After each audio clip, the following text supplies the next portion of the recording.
Entonces, este curso le pusimos como nombre Regeneración Ambiental en la Construcción, y lo que pretende o propone es pensar de manera diferente el hábitat construido, la arquitectura, los edificios, la forma en que construimos.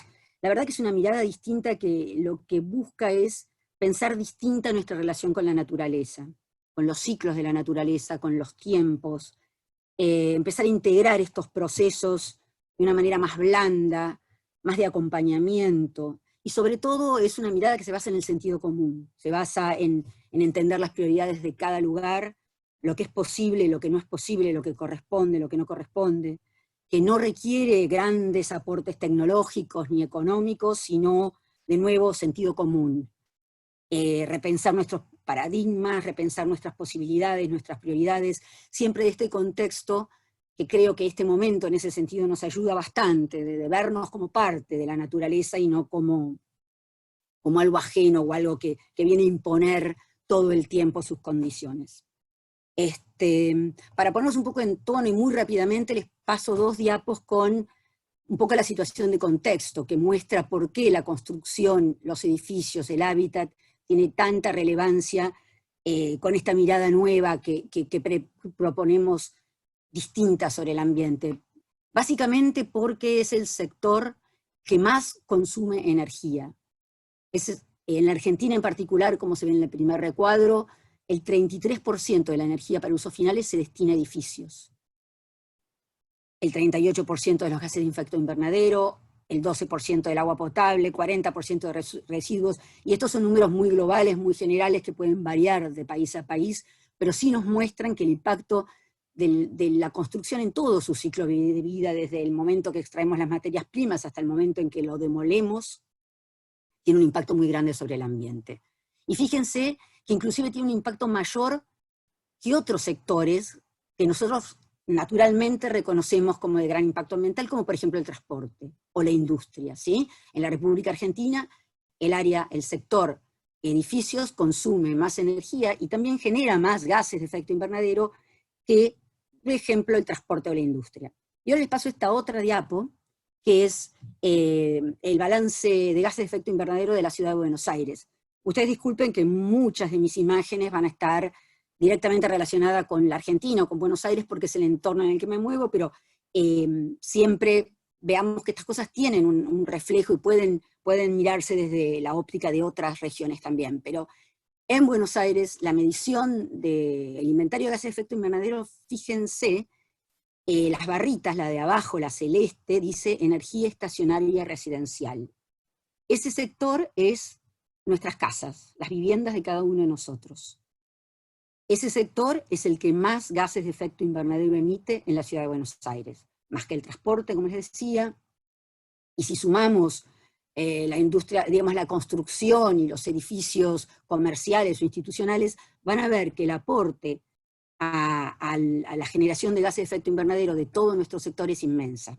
Esto se los digo también porque hay muchas fuentes, muchos recursos financieros, económicos, de organismos de desarrollo y demás, que buscan la reducción de gases de efecto invernadero. Entonces es una de las estrategias prioritarias y el sector de la construcción tiene un potencial inmenso que todavía no hemos llegado a implementar y que podríamos aplicar a estos fondos y podríamos empezarle a darle más relevancia, ¿sí? Y repito esto porque de verdad el sector de la construcción, y esto no lo digo yo, sino que lo dicen Naciones Unidas, es el sector que tiene más potencial de reducir impactos ambientales negativos al menor costo.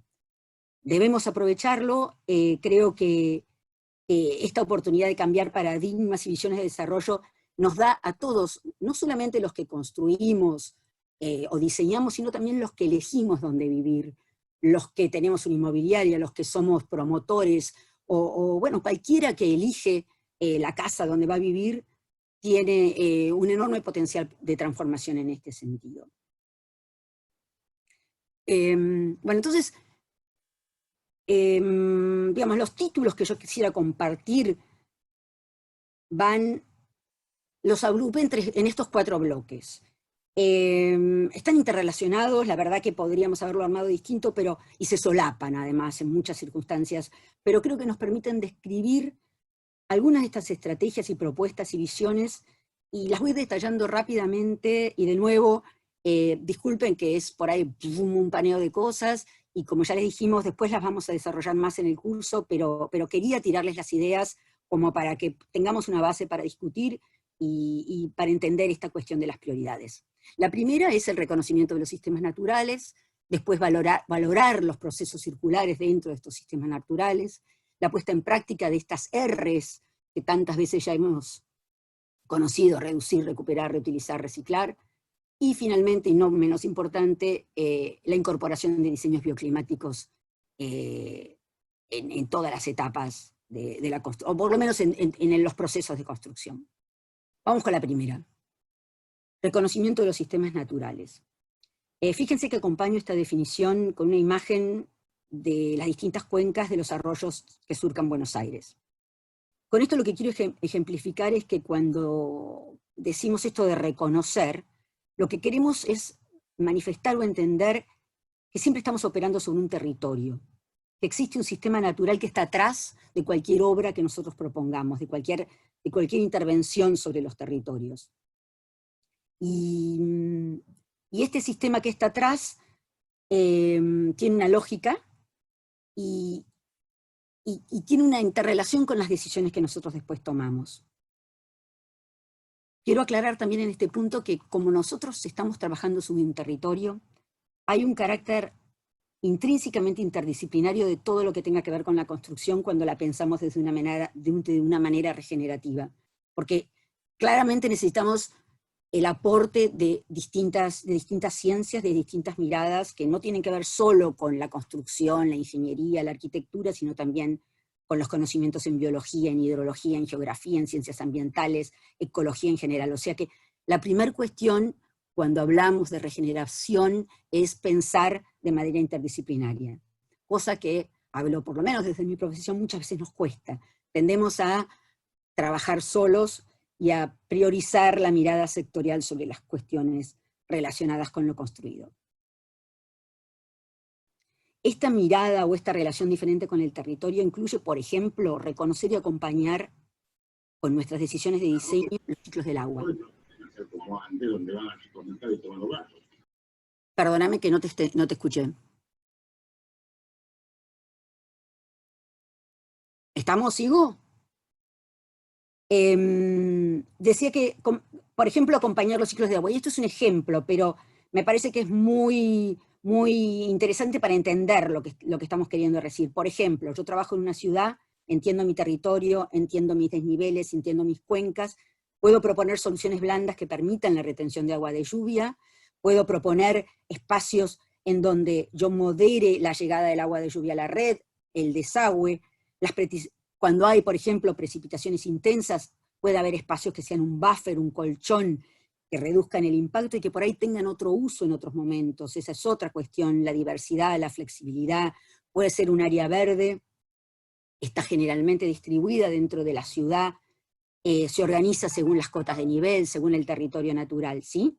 Eso permite, de nuevo, esta mirada blanda, esta mirada distinta, esta mirada que incorpora los ciclos naturales al territorio, que tiene distintas escalas, y como yo les decía, la diversidad, la distribución y también la escala con la que estamos trabajando tiene que ser variada y distinta. Yo antes proponía algo de una escala más general, más de un área de retención, y acá puedo proponer pequeños microespacios de agua de lluvia. Forman un... A ver, espérate que quiero ver, porque tengo miedo que me están llegando mensajes de ustedes. Y no, va perfecto, genial. Entonces... No, María José, solamente estamos pidiéndole a los que se han sumado que sumado hace silencien el minutos micrófono. más, claro. Perfecto, Claro, sí. que silencien los micrófonos, los videos, y que además se anuncien en el chat. Tenemos un chat ahí, donde Sí, cada uno está dando su nombre y su lugar de residencia, así nos quedan registrados. fenómeno. Yo el chat no lo estoy viendo, y si me pongo a buscar el chat voy a hacer más lío todavía. No te preocupes, es solamente para llevar un registro nosotros. Fenómeno. Quería decirle que esto de la diversidad, además tiene la ventaja, y eso me parece bueno marcarlo, es que yo empiezo a tener soluciones distribuidas. Entonces, eso también le da sustentabilidad al sistema, porque cuando alguna de las cuestiones falla, yo siempre tengo la otra. Y bueno, otra escala puede ser, por ejemplo, perdonen, que me estoy mareando con las hojas, porque aparte me había puesto unas notas para no marearme más, pero bueno. No, quería decir que esto también, por ejemplo, lo puedo manejar. Yo estaba con áreas grandes de bioretención, con sistemas más pequeños a escalas de la acera, y yo también puedo incorporar suelo permeable. Eso ya es la distribución mayor de la estrategia esta de la que estamos hablando, que es pensar distinto el ciclo del agua y el ciclo de las inundaciones. De nuevo, soluciones blandas. En este caso, yo lo que logro es espacios pequeños, puedo combinar en la circulación peatonal con los rodados, con las sillas de ruedas, con los cochecitos de los nenes, pueden ser suelos con intertrabados o pueden ser espacios con superficies continuas que también permitan la infiltración de agua de lluvia. Y como por último, con esta idea de las distintas escalas, me parecía importante que cuando yo opto por soluciones blandas respecto de la cosa más ingenieril, de grandes túneles y de hormigón metido en la ciudad, también tengo la posibilidad de darle empleo y darle posibilidades de trabajo a distintos grupos. Puedo empezar a trabajar con cooperativas. Fíjense esas imágenes de antes, ¿no? Por ejemplo, un área de retención en una vereda. Lo puede hacer una pequeña empresa, lo puede mantener después una cooperativa. Entonces, además de darle escalas diferentes, le doy flexibilidad y le doy posibilidades de trabajo a distintos sectores de la población. Que todo va en la misma línea y todo está pretendiendo este mismo objetivo, ¿sí? Lo complemento con techos verdes. En el caso de los techos verdes, probablemente vamos a intentar sumar particularmente los que llamamos de tipo extensivo, que tienen bajo mantenimiento, que no requieren riego, y que nos permiten incorporar algo de verde o recuperar algo de biodiversidad dentro de lo construido, que retienen agua de lluvia, que promueven con evapotranspiración condiciones microclimáticas mejores, y que reducen, por supuesto, la cantidad de superficies impermeables. También pueden ser muros verdes. Ven que va todo como dentro de la misma mirada. Yo puedo incorporar vegetación en la ciudad, y en este caso la idea es que sean de nuevo soluciones simples. Tal vez lo mejor es una planta trepadora, con lo único que yo tengo que hacer es proponer un espacio dentro de la vereda donde retiro 4 o 5 baldosas y puedo plantar algo que crezca de manera natural, también casi sin riego. Todo este ejemplo es una obra de los arquitectos Sardini del Puerto, en Buenos Aires, donde esto va cambiando con las épocas del año, y de nuevo me protejo del sol, incremento la biodiversidad, ¿sí? Entonces, los sistemas naturales tienen un montón de posibilidades, y como les decía al principio, pueden ser cosas muy sencillas que simplemente lo que tengo que hacer es cambiar la mirada. En la misma dirección, y muy complementario con esto, cuando uno piensa en regeneración, está pensando sistemas circulares, en donde se minimizan las entradas y salidas, donde los sistemas clásicos, donde yo necesito recursos y después emito desechos al ambiente, los vamos tratando de minimizar y casi eliminar. Esos sistemas que es en los que estamos acostumbrados tradicionalmente. Yo extraigo, por ejemplo, materias primas para la construcción de un edificio y después le devuelvo a la naturaleza escombros y residuos. Esa idea es la que está empezando a tratarse de modificar. Y hay bastantes ejemplos, y puse acompañando este slide esta imagen que es de un barrio de viviendas en Estocolmo, que por ahí resulta como lejano y demasiado ambicioso, pero que lo que intenta, y si yo creo que vale la pena analizarlo después, búsquenlo en internet. Fíjense que en definitiva lo importante no es, más allá de las respuestas tecnológicas o de las posibilidades económicas que tenga cada ciudad para responder a este sistema, lo que estamos pensando es de nuevo, es la circularidad de los flujos, como la energía, el agua y los residuos se mantienen dentro de este barrio y se reducen lo más posible las externalidades. Que no necesariamente, de nuevo, tiene que ser algo demasiado complicado. Por eso los remito a que lo miren al barrio para conocer más de qué se trata. Este es otro ejemplo también en Suecia, y miren acá, el caso es con las aguas grises. Las aguas grises son las aguas ya utilizadas en un lavamanos, en una pileta de lavar, etc. Entonces, se tratan dentro del barrio. Todo el proceso de recuperación de las aguas, yo lo veo, lo tengo mientras paseo, es algo que me pertenece, que yo lo empiezo a comprender, que entiendo el impacto de lo que estoy haciendo. Y esa agua después la reutilizo en, por ejemplo, riego, inodoro, ¿sí? Entonces vuelve a estar dentro del sistema y luego esas aguas, por eso les digo que vayan a ver los ejemplos porque están muy buenos. Yo después el agua utilizada, las aguas negras de los inodoros, por otros procesos, vuelvo a recuperarlo como biogás, como abono, etcétera, etcétera, ¿sí?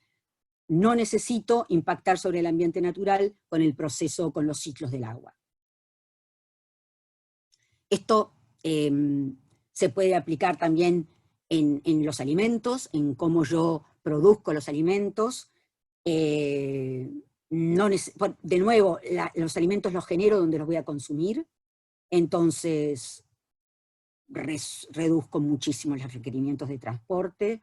Esto lo puedo regar con aguas grises, lo puedo regar con agua de lluvia, puedo incorporar la generación de sustratos a partir de residuos dentro mismo de la ciudad. De nuevo hay un montón de ejemplos, y tengo un montón de potencial de crecimiento con el enorme cantidad de techos que tenemos en nuestras ciudades para utilizar para esto. Y eso es una de las cosas que yo he visto que con esta cuarentena empiezan a aparecer, ¿no? La idea de generar mi alimento en el mismo lugar donde lo necesito y de manera también mucho más saludable. Lo de reutilizar aguas grises, como lo veíamos antes a escala de barrio, de conjunto, también se puede implementar a escala doméstica, a escala local, y me gustó mostrarles estos artefactos. Uno es un productor cordobés del CEBE, y otro es un poco más complejo y bastante más caro, pero en ambos casos lo que estamos proponiendo es el agua del lavado de manos, luego de un breve filtrado, va al depósito del inodoro y se utiliza para la descarga de inodoros. Entonces estamos de nuevo reutilizando, reciclando, de manera bastante sencilla el agua que consumimos.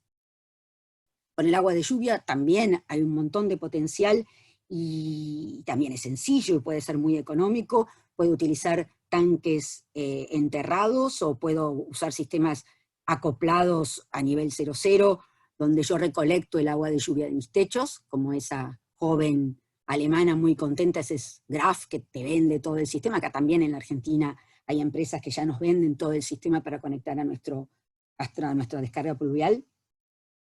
Y vale aclarar que el agua de lluvia es un recurso que, por lo menos en nuestro contexto, está muy subutilizado, y que tanto en lugares secos o con lluvias estacionales, como también en los lugares con climas lluviosos, tiene un enorme potencial de desarrollo. La capacidad de almacenamiento, piensen que es muy alta.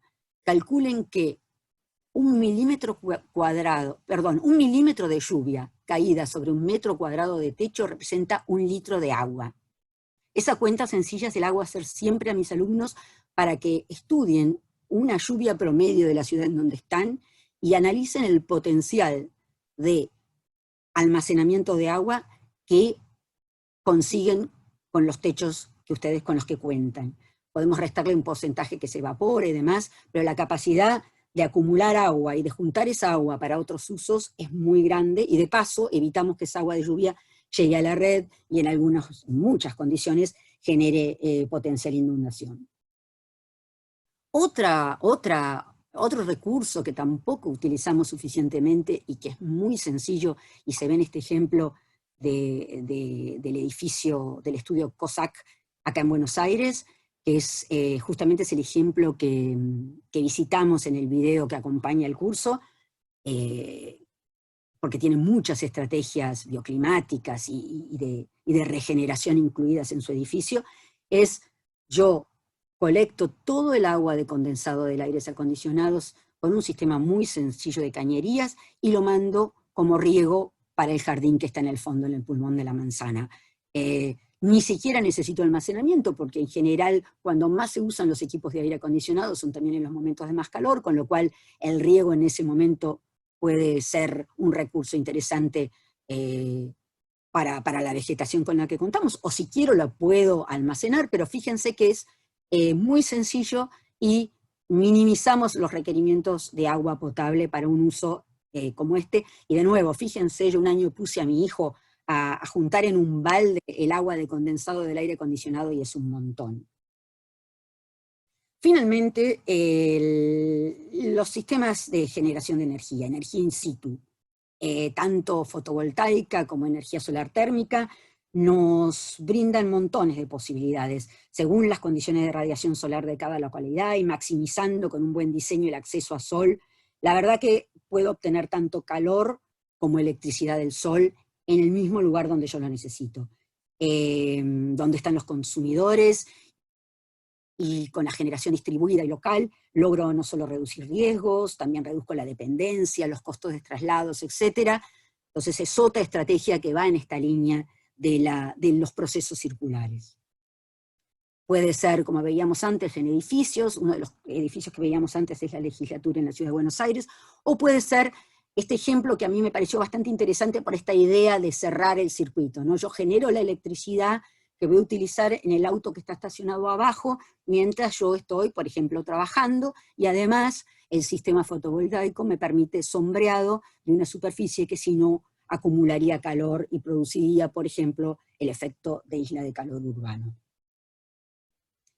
Finalmente no quiero dejar de mencionar, y de nuevo disculpen que estoy mezclando la Biblia con el calefón, pero hay un tema que a mí me fascina especialmente, y algunos de los que están en el público también conocen, que es el usar los biomateriales. Y, digamos, materiales que pueden cultivarse, que son reciclables, que tienen la posibilidad de regenerarse muy fácilmente y con muy poco impacto ambiental. Y algunos, como en este caso, que es el que les estoy mostrando, el micelio, que además tienen como, desde mi punto de vista, circuitos virtuosos, porque a partir de un residuo yo genero un alimento y finalmente genero otro producto que vuelve a tener un nuevo uso. En CESU se dan cursos particularmente sobre el cultivo, sobre la producción de hongos, pero fíjense que yo obtengo, por ejemplo, gírgolas a partir de un desecho que puede ser paja, restos de papel, no sé, café, montones de materiales distintos, produzco un alimento, y después el resultante, una vez que ya la producción de hongos termina siendo, por ejemplo, una placa aislante. Hay lindas experiencias, ahí les puse varios contactos, uno es Tamaco, hay una empresa en Nueva York, que es la otra que está ahí abajo, a la derecha, que produce estos paneles para la venta. En Argentina también tenemos otros grupos de investigación, el que le interese este tema, hay muchísimo por desarrollar.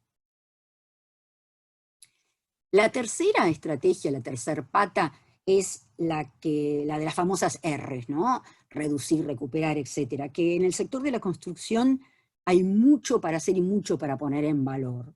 Fíjense que acompaño esta primera imagen con estas dos tortas. Estas dos tortas lo que quieren mostrar, y vuelvo a algo que ya mencioné antes, es cómo cuando yo uso el concepto de las R's, reduzco la cantidad de materiales, de materias primas que necesito, e incremento los requerimientos de trabajo, lo que aquí se llama labor, ¿no? En inglés, que significa también empleo, que significa dar la posibilidad de trabajo que, como bien sabemos en los contextos actuales, pasa a ser un valor importante de incorporar en todas las tomas de decisiones en el sector de la construcción y en todos.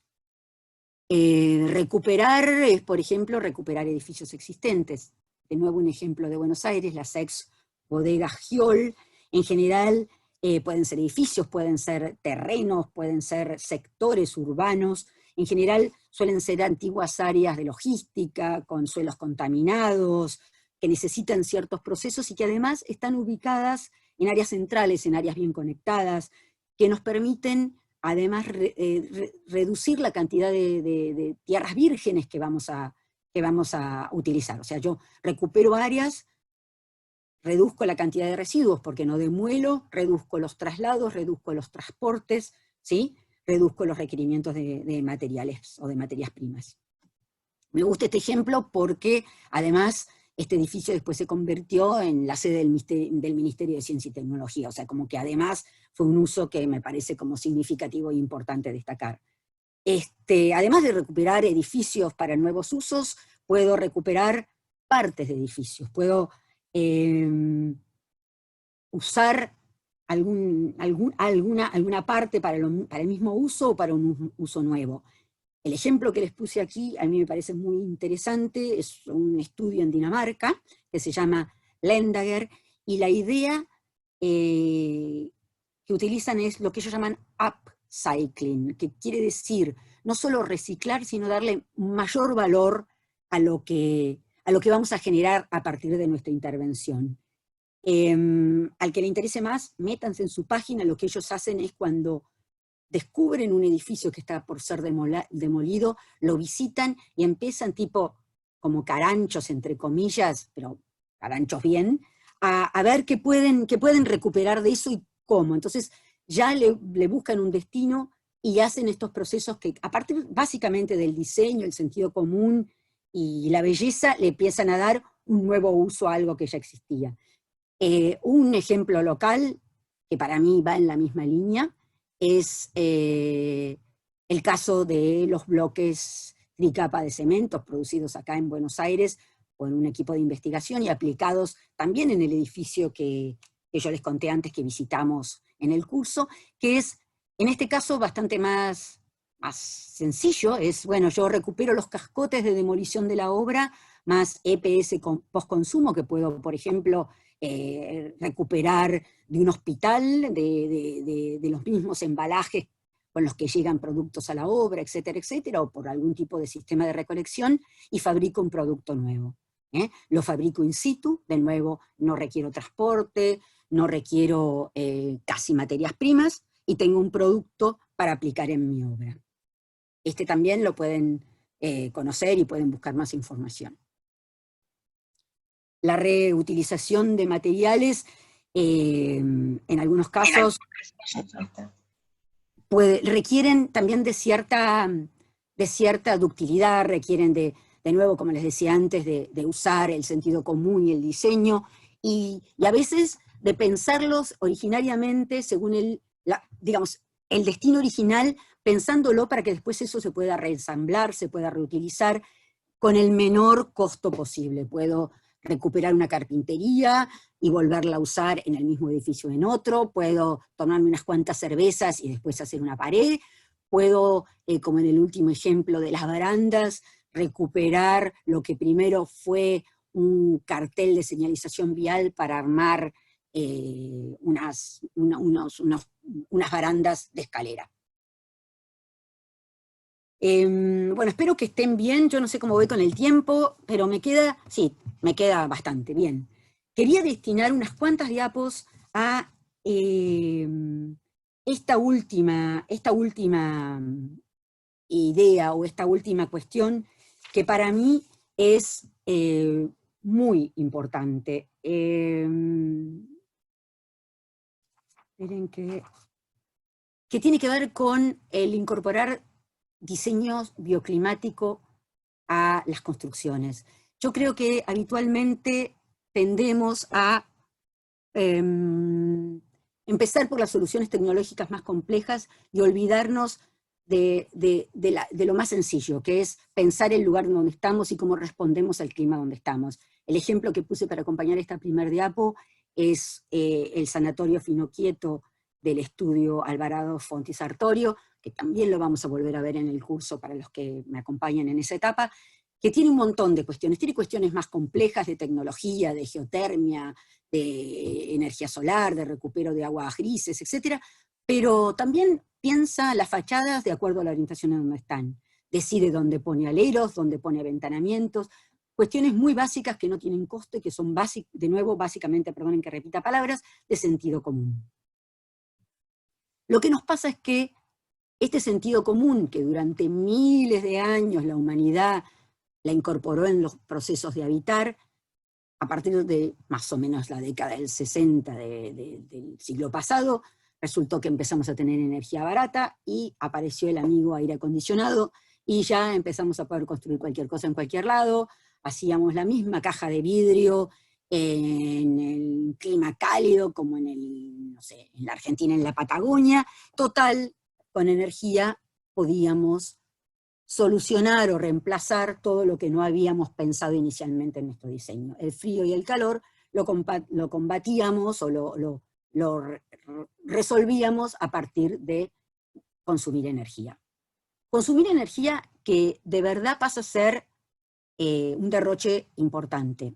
Fíjense, estos datos son de Pablo Asqueta, creo que representan bastante las situaciones de distintos países y de distintos contextos, pero casi el 40% de la energía que se consume en un edificio está destinada a acondicionarla térmicamente, a calefaccionarla o refrigerarla, ¿sí?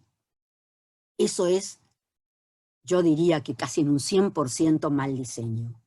Los requerimientos, sobre todo cuando uno está en un clima moderado, como el caso de la mayoría de las grandes ciudades como Buenos Aires, Córdoba, Rosario, ¿no? Donde el clima permitiría, con diseño apropiado, casi minimizar los requerimientos de acondicionamiento a momentos extremos.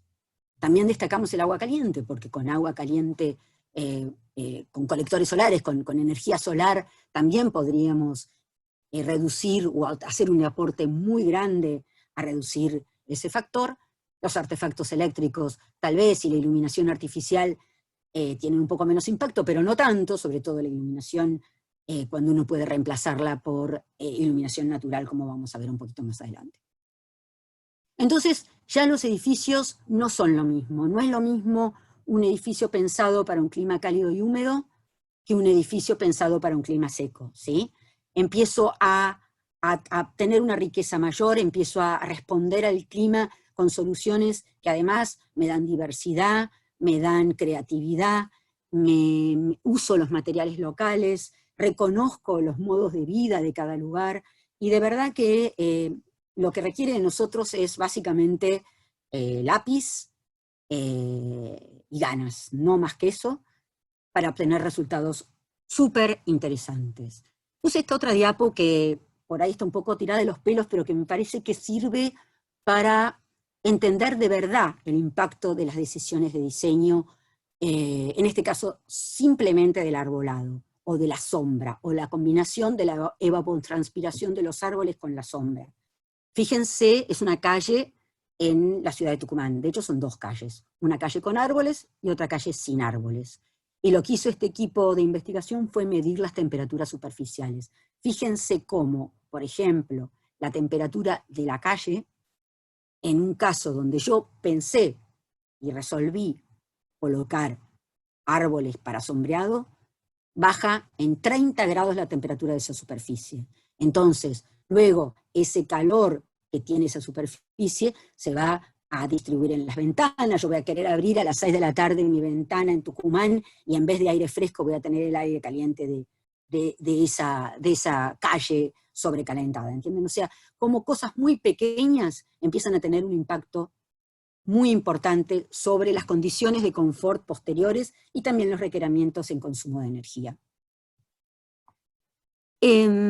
Esto lo vamos a ver más luego en el curso, pero me parecía bueno nombrarles, aunque sea muy rápidamente, cuáles son estas estrategias bioclimáticas que podemos aplicar, que depende de las condiciones del clima y la época del año van a ser prioritarias.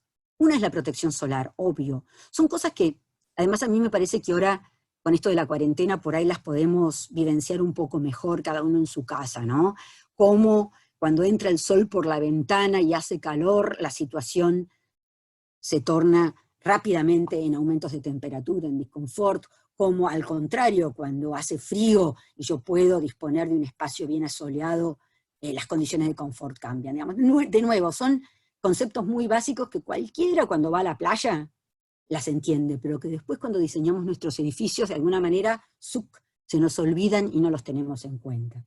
Entonces, Protección solar, que va a ser la estrategia que voy a aplicar cuando las temperaturas son muy elevadas. Puede ser a escala de un conjunto, por ejemplo, una calle, y en este caso yo pienso en formas de sombrear. Antes eran los árboles, pero tal vez puede ser con cualquier otras herramientas para generar sombras. También la forma y disposición de los edificios, las distancias entre los edificios para generar espacios en sombra.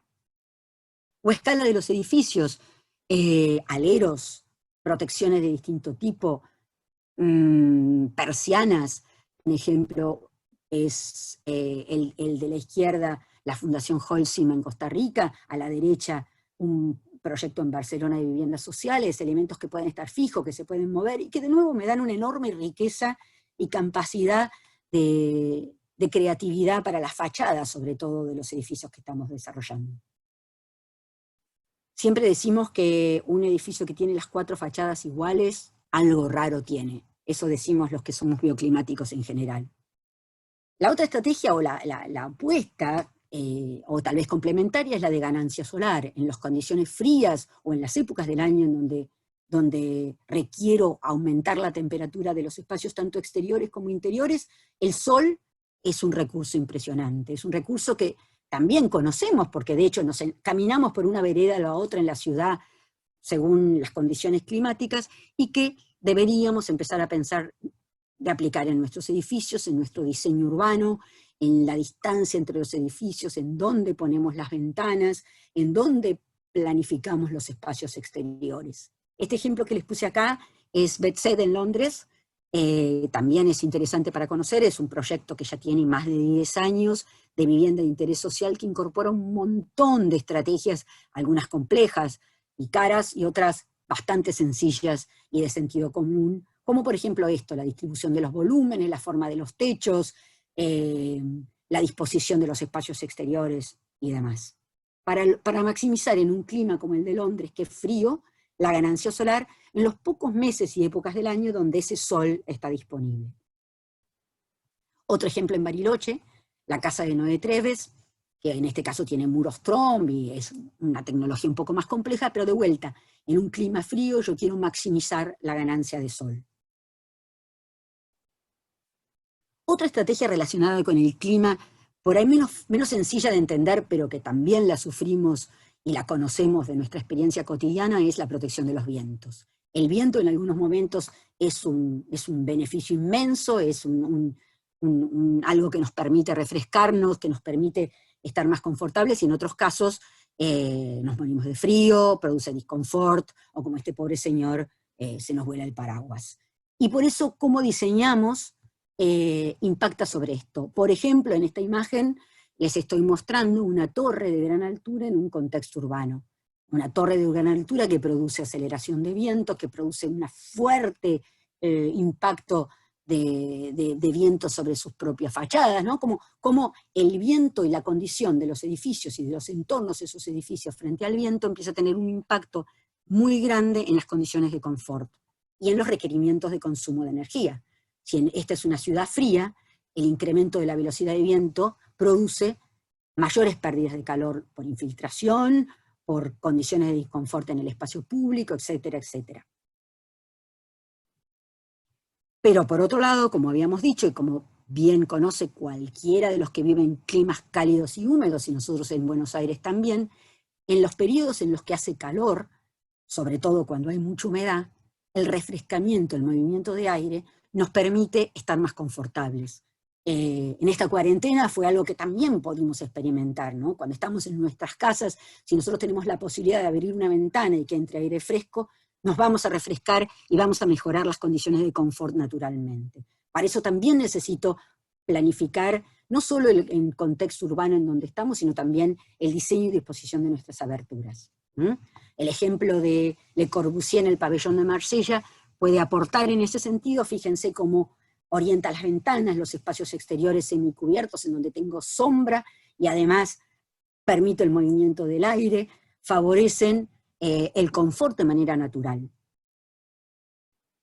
La última, que algo mencionamos al principio cuando decíamos que podíamos reducir el consumo de energía gracias al uso de la luz natural, porque requeríamos menos electricidad para iluminación artificial, es favorecer esto, favorecer la entrada de luz, que no siempre es lo mismo que el sol, y que requiere un diseño específico, y pensarlo para no provocar deslumbramientos, para generar las condiciones confortables para las distintas tareas que vamos a realizar, pero el uso de la luz natural tiene un potencial inmenso.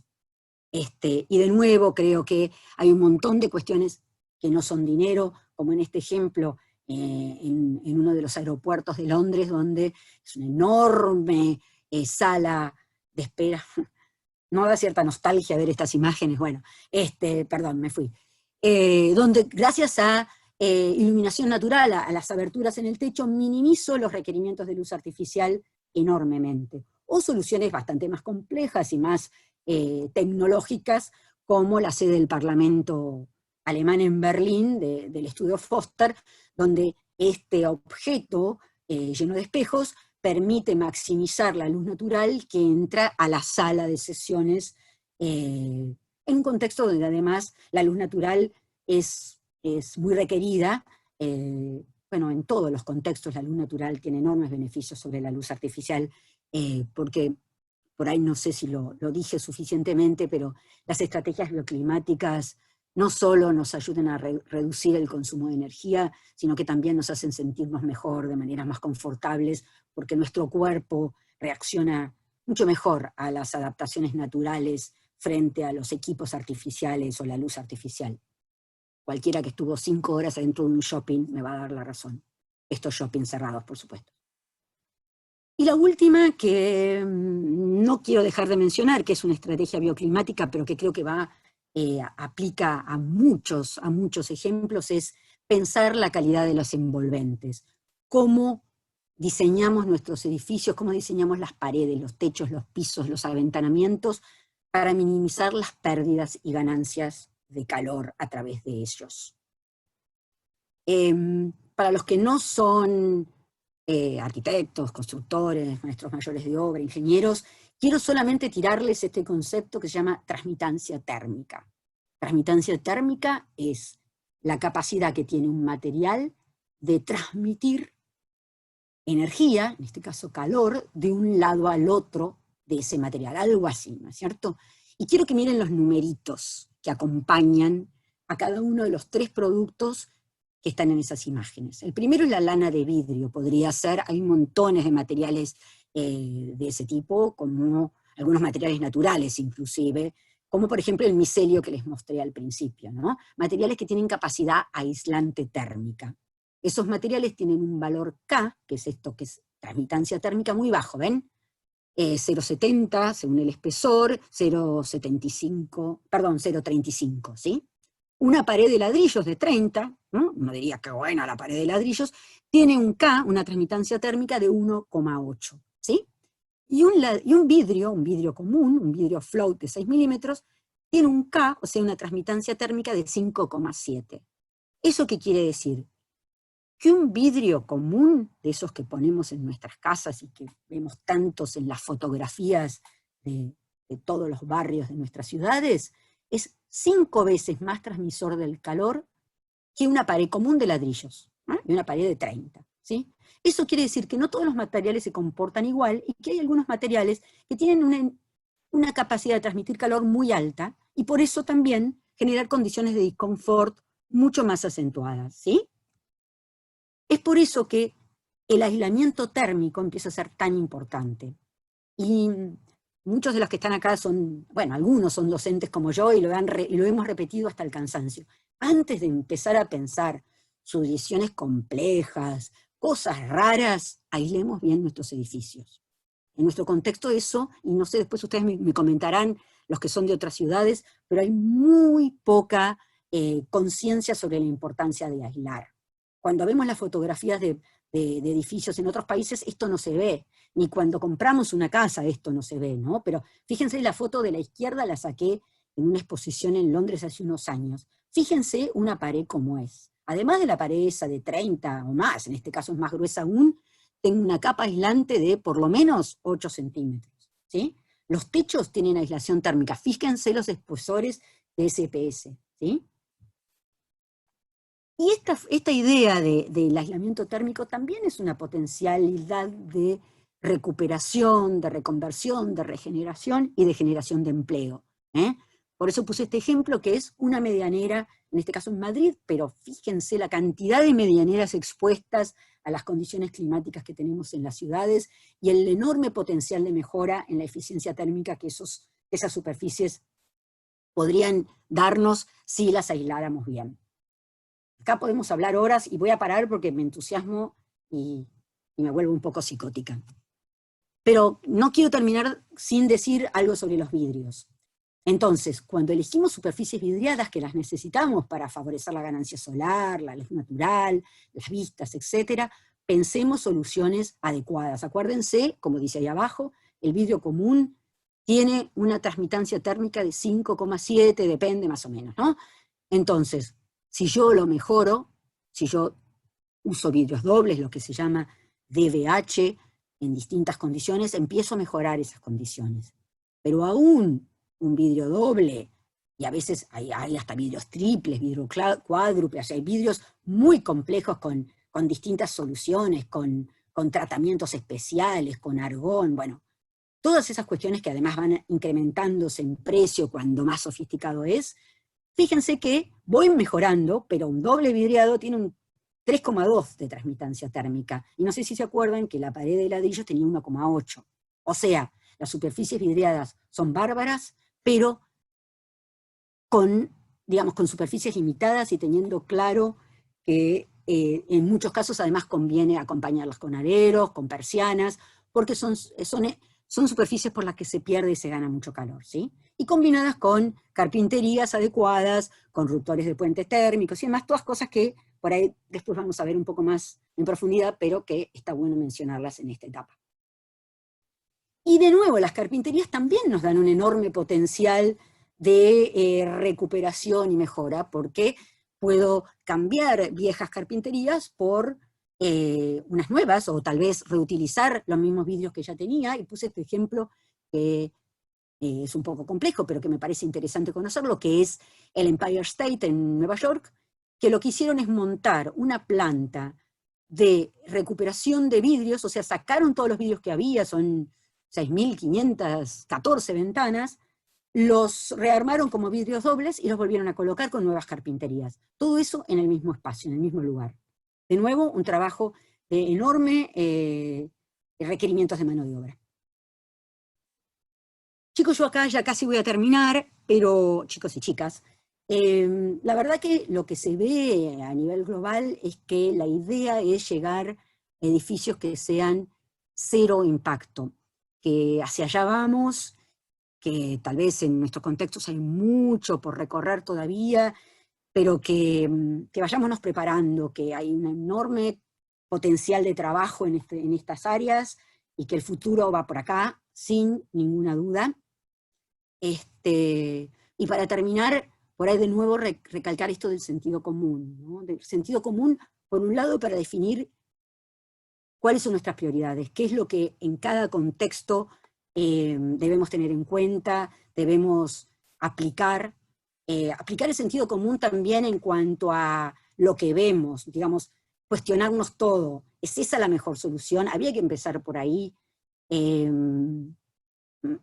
¿No? Un poco todas estas ideas que yo les tiré nos ayudan a no comprar cualquier cosa, a entender que hay muchas cuestiones que son lo que se llama greenwashing, que hay cosas que no, bueno, paro ahí, pero ustedes me entienden.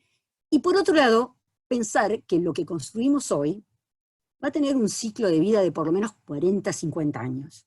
Y que como bien sabemos, y lo estamos comprobando en estos días, las condiciones, los requerimientos que pueden llegar a tener nuestros edificios, nuestras condiciones de vida en ese periodo son inciertas, no las conocemos, y lo que construyamos hoy va a tener que adecuarse a ese contexto diferente, que es un contexto diferente tanto climático como disponibilidad de recursos.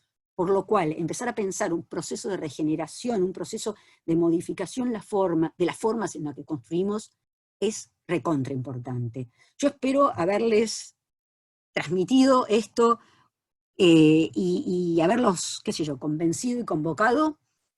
Paro acá Les agradezco en serio que me hayan escuchado y que estén todavía ahí. A ver, voy a fijarme cuántos quedaron. Sí, hay unos cuantos.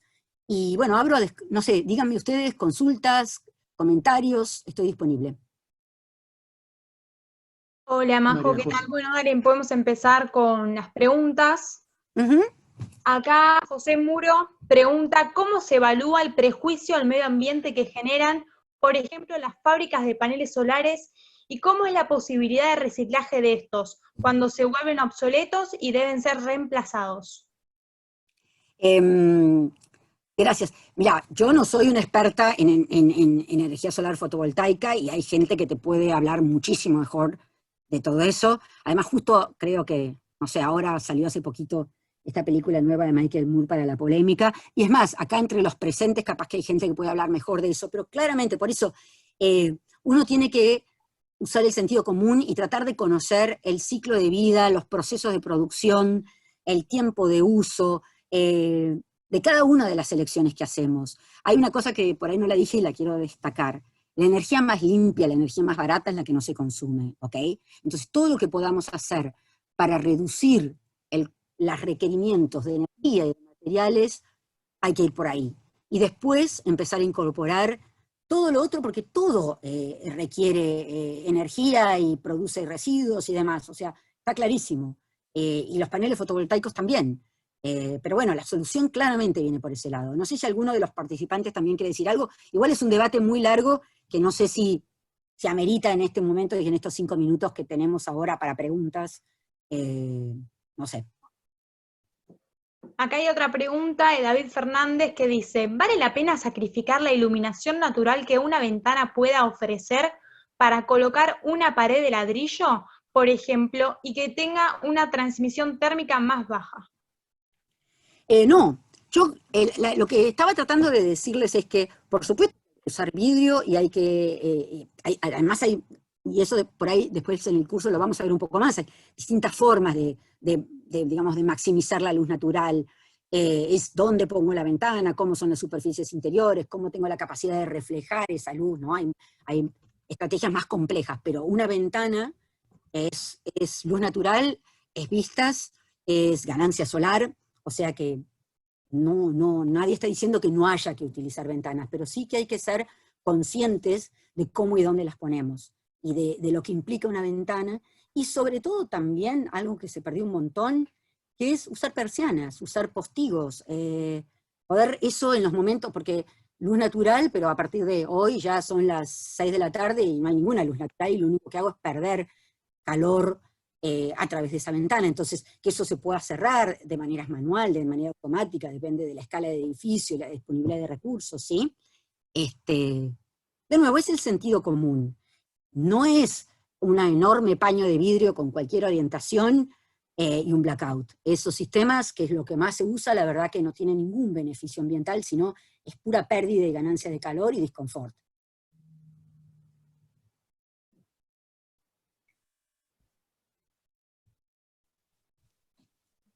¿Alguna más?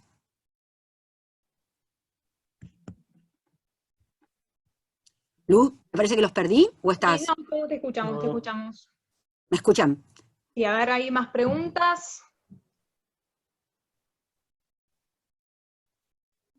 A ver si puedo poner... Acá Marisol Excelente, pregunta. Majo, la primera presentación de lo que va a ser el curso. ¿Me escuchan bien? Los estoy poniendo a todos, o por lo menos a los que puedo ver.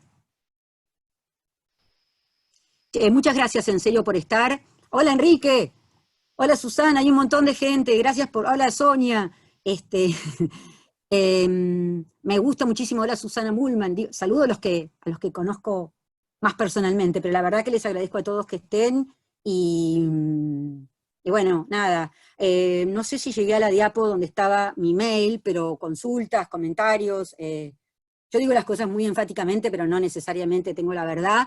Cuestionen todo, cuestionenme también a mí, obviamente, pero me parece que hay muchísimo por repensar y tenemos tanto por hacer que es muy entusiasmante. Majo, ¿te podemos hacer 2 consultas más Sí, en claro. el chat? Marisol nos pregunta si usted cree que a nivel gubernamental se está apoyando este tipo de proyectos y si el Estado está empezando a recorrer este camino. Yo creo que sí, depende, no sé de cuál estado me estás hablando y qué sé yo, pero hay, de a poco va viendo cada vez más relaciones con estas cuestiones. Lo que pasa es que a veces no se prioriza el sentido común, ¿no? Hay cuestiones que son más fáciles de armar en una licitación, de proponer, que otras que requieren procesos más participativos, más distribuidos, más de yo diría, casi enfrentar poderes fácticos o cuestiones muy imbuidas dentro de la sociedad que son más difíciles de cambiar, pero yo creo que vamos en ese sentido y que no, aparte no hay otra, o sea, no hay otra. Y esperemos que esta situación de la pandemia nos ayude a entender que no hay otra. Y que el derroche, o sea, en los edificios el derroche es tan obsceno que poder decir, bueno, yo diseño bien y esa energía que yo no estoy consumiendo, la destinamos a algo más útil, sería genial, ¿no? Y otra consulta que te hago de Sergio Palacios es si en la arquitectura vos notás que hay una ausencia del relato sobre la arquitectura sostenible. Esta pregunta por ahí pensarla también desde el plano de la formación, desde las universidades, si vos considerás que existe este relato de la arquitectura sostenible. Yo creo que falta, depende, y es difícil generalizar, pero me parece que hay mucho por caminar ahí, que las nuevas generaciones tienen muchísimas ganas, y que tal vez lo que no están formados son los profesores en esta instancia, y que ese cambio también cuesta mucho, dejar, digamos, la zona de confort para entrar en desafíos nuevos a veces es complicado, pero están hay materias sobre esos temas. Lo que pasa es que por ahí todavía falta incorporarlo como diseño, digamos, como que esté transversal a todo, que no sea un nicho aparte donde, bueno, además de las instalaciones y de la estructura o la sustentabilidad, sino esta idea transversal e interdisciplinaria falta bastante.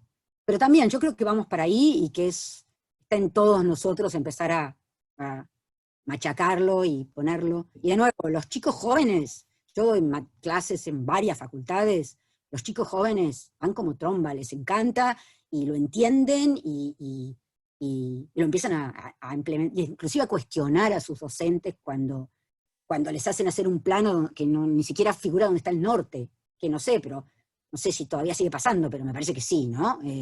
Construir un edificio sin saber para dónde arroja sombras, etcétera, etcétera. Bueno, Majo, de parte nuestra te agradecemos. Si hay alguna otra pregunta en el chat, que nos las hagan llegar. Les comentamos a todos que nosotros vamos a estar subiendo esta presentación tuya al canal de YouTube y nos vamos a estar comunicando con los inscriptos y los que no se pudieron sumar en esta jornada con esta presentación. De parte nuestra te agradecemos a vos, te damos la última palabra para que saludes a la gente y nos estaríamos encontrando a partir del 9 de junio en el curso que vamos a estar realizando en forma online.